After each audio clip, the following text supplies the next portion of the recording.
안녕하십니까. 오늘은 2024년 10월 14일 월요일입니다. 오늘부터 또 새로운 한 주가 시작이 되네요.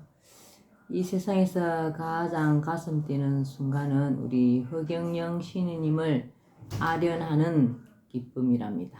예.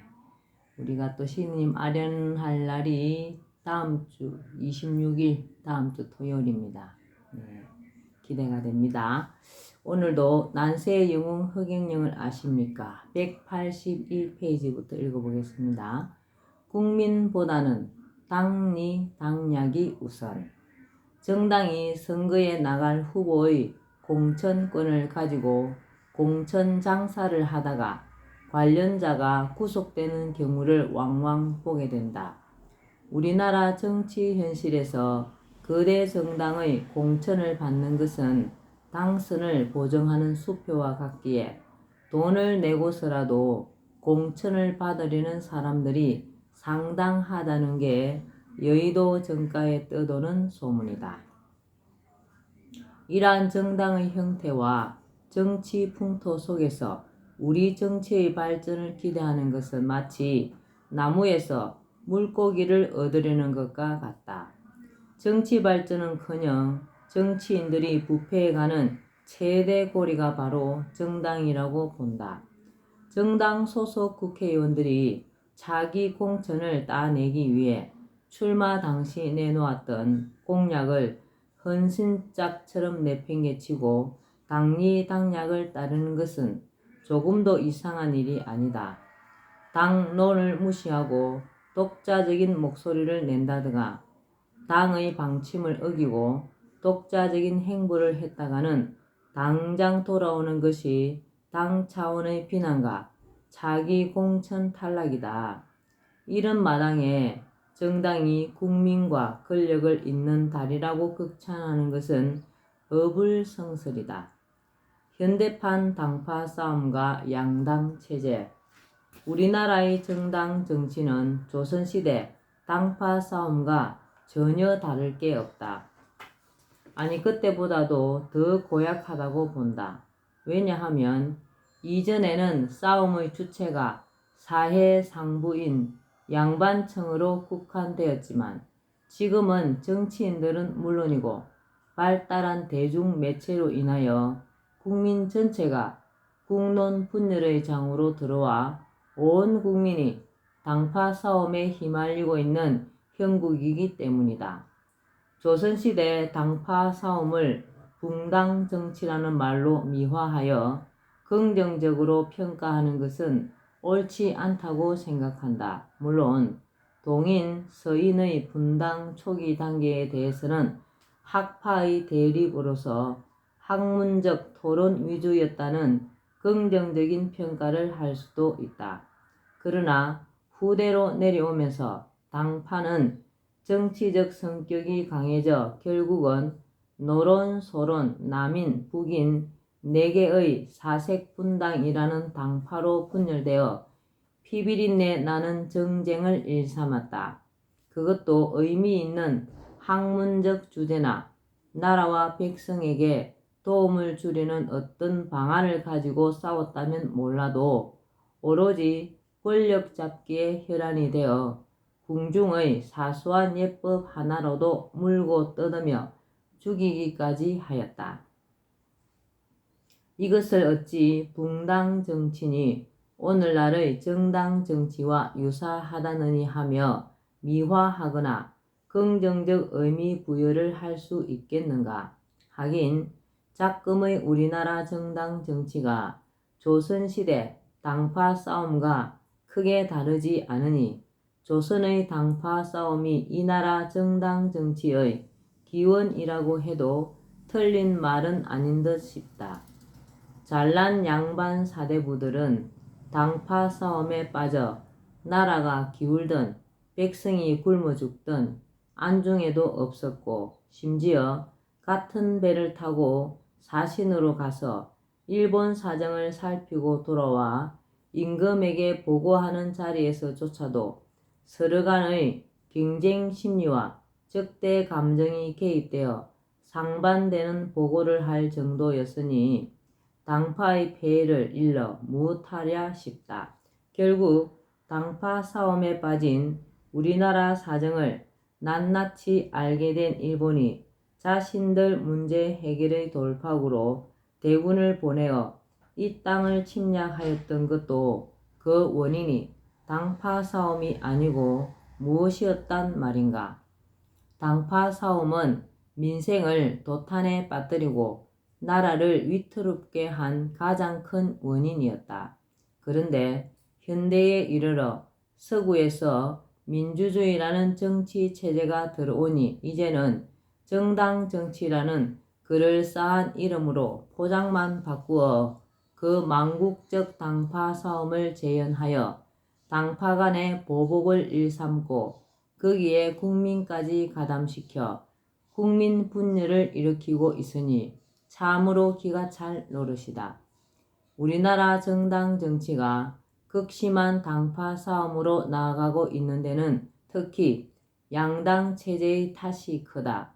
흔히 양당 체제가 수립되면 그 전의 군소 정당들의 난립으로 인한 정치 혼란에서 벗어나 정치가 안정되었다는 증거로 보고 긍정적인 의미를 부여하는 것이 일반적이다. 일정 정도 맞는 이야기이다. 그러나 비록 군소 정당의 난립에 의한 정치 혼란은 줄었다고 하더라도 그것 못지않은 심각한 문제점을 초래하고 있는 것이 양당 정치이다. 적어도 현재 우리나라에서만큼은 그렇다고 본다. 대개 보수당과 진보당으로 이루어진 양당 체제는 국민을 한편에 서게 만들어 심각한 분열을 초래한다. 국민 통합을 이루어야 할 정치의 목적에 정면으로 배치되는 모습이다. 이러한 국민 분열은 양당 체제의 민주정치 국가에서 흔히 볼 수 있는 현상이다. 미국이나 유럽도 예외는 아니다. 그러나 우리나라는 이념적 대결 구조의 지역감정까지 가세하여 양당 체제에 따른 국민적 대립과 분열이 더욱 심하다. 그뿐만이 아니다.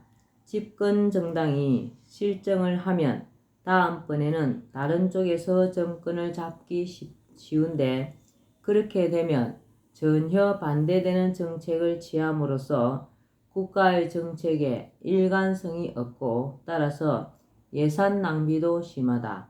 그 어떤 정권도 국가의 장기적인 발전 계획을 세울 수가 없다.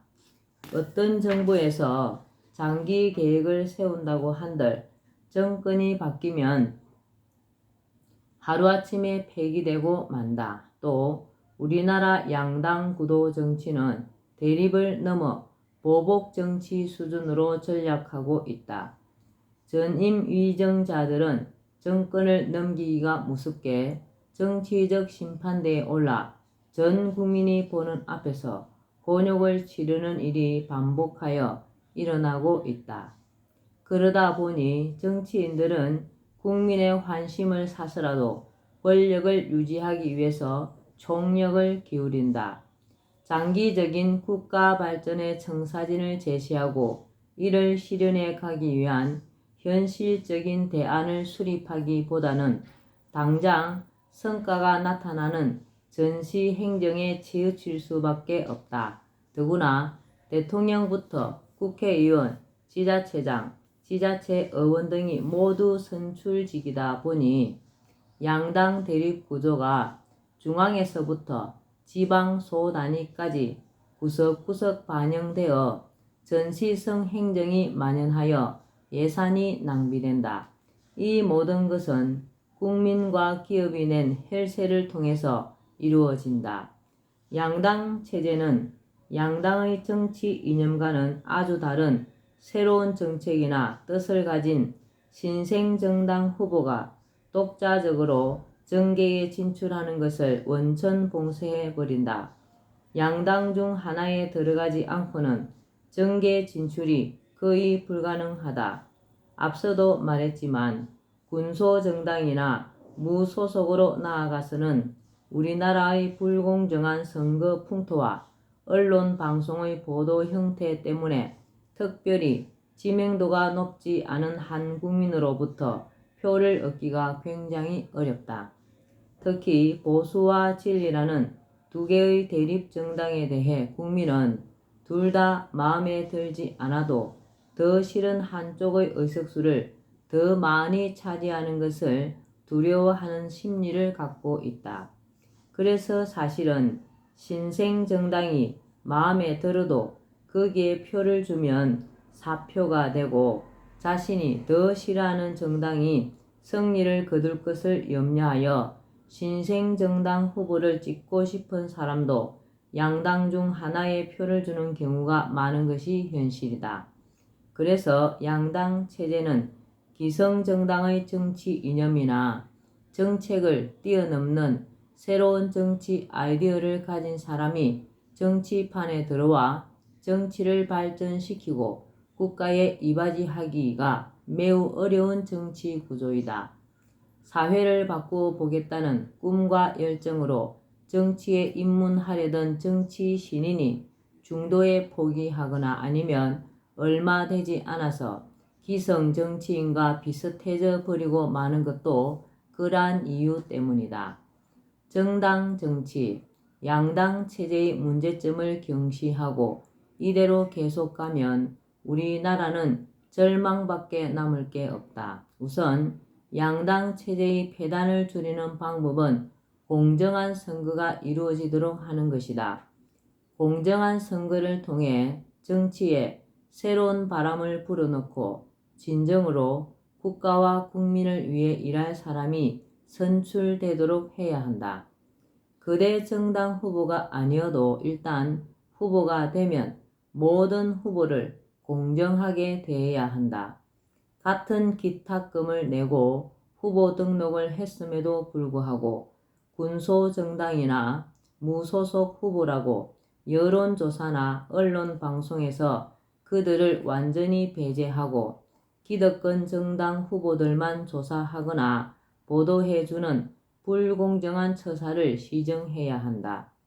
후보의 기호 선정, TV 토론, 여론조사, 언론방송 보도, 사전선거운동, 선거비용 등 모든 것이 양당 후보에게 유리하고 다른 후보들은 피해를 볼 수 있는 현행 선거 풍토와 관행을 당장 바로잡아야 한다.